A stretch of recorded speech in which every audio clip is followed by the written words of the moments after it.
हमारे भारतीय राजनीति में एक बहुत ही स्मार्ट मैन है और वेल एजुकेटेड पर्सन।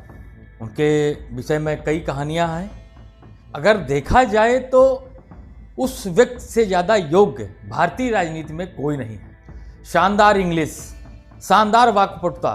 जी हाँ, आज हम जो कहानी लेके आए हैं वो खुद आप जान ही गए होंगे हमारे थंबनेल में।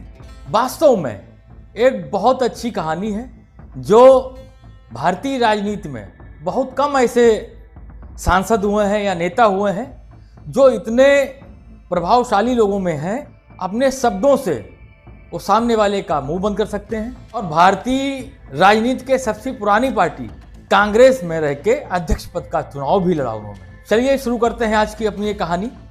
नमस्कार, जय सिया राम। मैं अनुराग स्वागत करता हूं आपका अपने YouTube चैनल पथवे पे। पथवे एक ऐसा चैनल है जहां पे आपको बड़े बड़े लोगों की कहानियां सुनने को मिलती हैं। अभी तक बाबा नीम करोली महाराज से शुरू होके ममता बनर्जी जी तक और आगे भी अन्य कहानियां हम लेके आपके लिए आएंगे। फिल्मी हस्तियों की भी कहानियां लाएंगे। आपसे अनुरोध करेंगे हमारे वीडियो को लाइक करें, चैनल को सब्सक्राइब करें, बेल आइकॉन दबाना ना भूलें, जिससे जब भी कभी हम कोई नया वीडियो अपलोड करें सबसे पहले वो आपके पास आए। चलिए शुरू करते हैं आज की अपनी ये कहानी।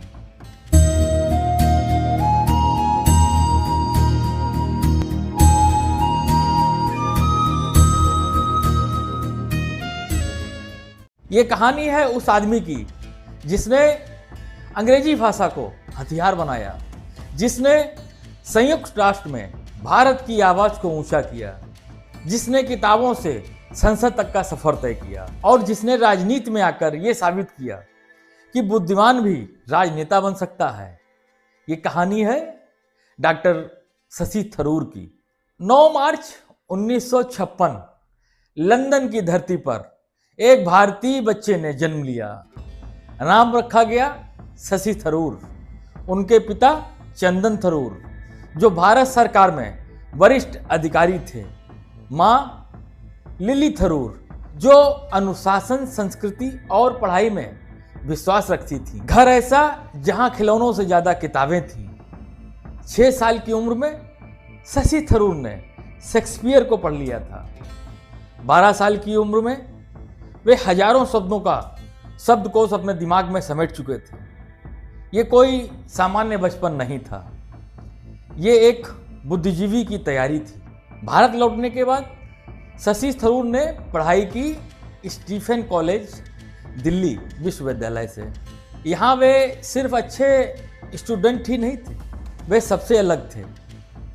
डिबेटिंग, भाषण, लेखन, हर मंच पर शशि थरूर की भाषा लोगों को चौंका देती थी। इसके बाद वे पहुंचे Fletcher school of law and diplomacy, जहां उन्होंने 22 साल की उम्र में PhD की पढ़ाई पूरी की और इतिहास रच दिया। इतनी कम उम्र में इतनी बड़ी एकेडमिक उपलब्धि ये बताने के लिए काफ़ी थी कि ये लड़का साधारण नहीं है। 1978 में शशि थरूर संयुक्त राष्ट्र से जुड़े। वहां उन्होंने लगभग 30 साल काम किया। धीरे धीरे वे UN प्रवक्ता बने, फिर महासचिव के विशेष सलाहकार और फिर अंडर सेक्रेटरी जनरल के। वे ऐसे भारतीय थे जो दुनिया की सबसे बड़ी संस्थाओं में से एक थी और नीतियां गढ़ रहे थे। जब वे बोलते थे तो भारत सिर्फ एक देश नहीं, एक सभ्यता बनकर सामने आता था। 2006 शशि थरूर जी ने UN महासचिव पद से नामांकन किया। पूरी दुनिया ने देखा एक भारतीय वैश्विक नेतृत्व की दौड़ में है। वे शुरुआती दौर में सबसे आगे थे, लेकिन अंत में राजनीति जीत गई और थरूर हार गए। सिर्फ पद की राजनीति नहीं, ये विश्व राजनीति की कड़वी सच्चाई थी। लेकिन यहीं से शुरू हुआ उनकी जिंदगी का एक नया अध्याय। उन्होंने ब्रिटिश शासन को आंकड़ों और तथ्यों से बेनकाब किया और दुनिया को बताया कि भारत की गुलामी कितनी महंगी थी।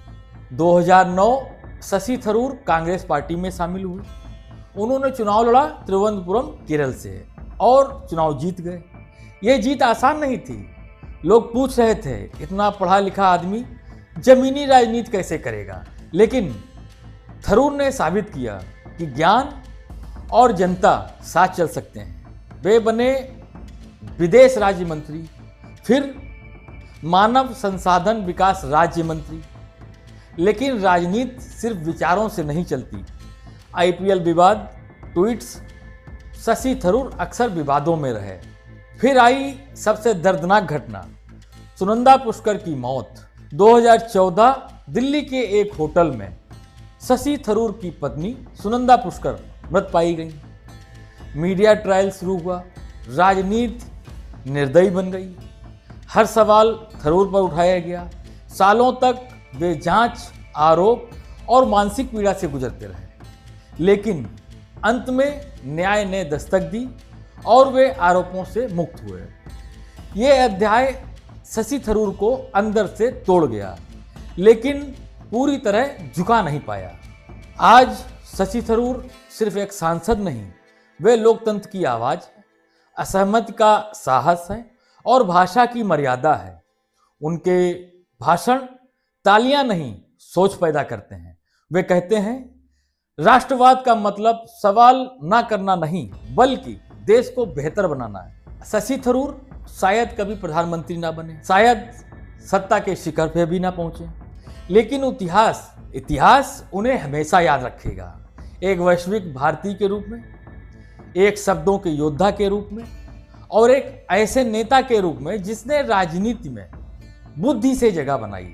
एक वक्त ऐसा आया जब कांग्रेस में अध्यक्ष पद के लिए चुनाव हुआ। शशि थरूर ने भी नामांकन किया। सामने थे मल्लिकार्जुन खड़गे जी।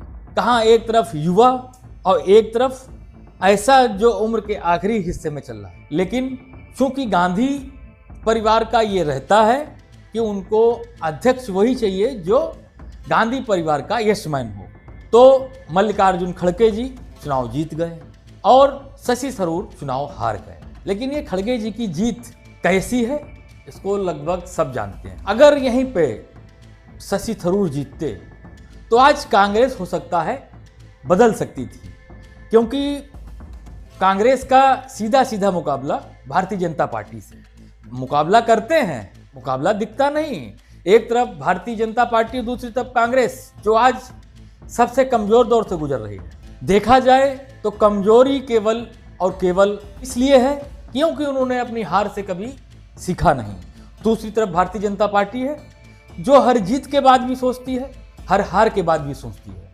इसका अंदाजा इसी से लगाया जा सकता है कि लोकसभा चुनाव में थोड़ी सी सीटें कम हुई और उसके बाद जितने हुए चुनाव, चाहे बिहार हो, चाहे हरियाणा हो, चाहे दिल्ली हो और चाहे महाराष्ट्र हो, हर जगह भारतीय जनता पार्टी ने जीत हासिल की।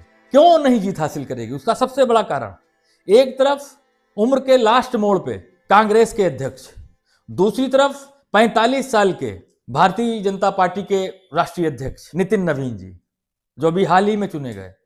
कहां 45 साल के और कहां 85 साल के, तो कहीं ना कहीं तो उनके अंदर ये नया जो जोश है वो तो उनको दिखाई पड़ेगा।